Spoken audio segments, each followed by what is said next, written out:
The configuration process will be shown with the screenshot of game. After configuration, we will check in the game. We will use Dead Trigger to demo. This game supports a gamepad for walking but doesn't support to shot, reloading, yes, aiming. So we will map gamepad buttons to virtual buttons, shot, reload, gate aim. And just for example, we'll remap the left stick to use the virtual move PAD. After you enable gamepad service, press Start plus Select to open the menu. Then go to Axis Remap mode to configure the left stick. Move around the left stick, then using the right stick, move the cursor to place where move PAD.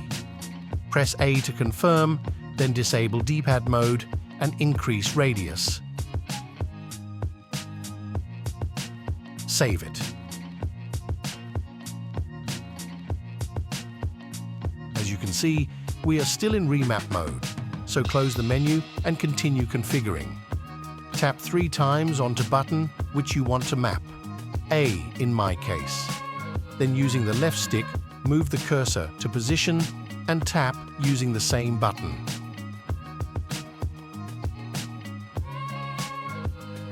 Enable touch mode and save.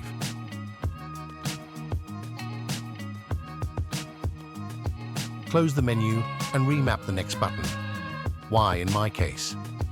Press the button 3 times. Using the left stick, move the cursor to position and press the same button to confirm. Enable touch mode and save it. And one more time to remap one more button. Close the menu, press 3 times button which you want to remap, move the cursor to position using the left stick and confirm using same button. Enable touch mode and save it. Now exit from remap mode, enable game mode, and let's try.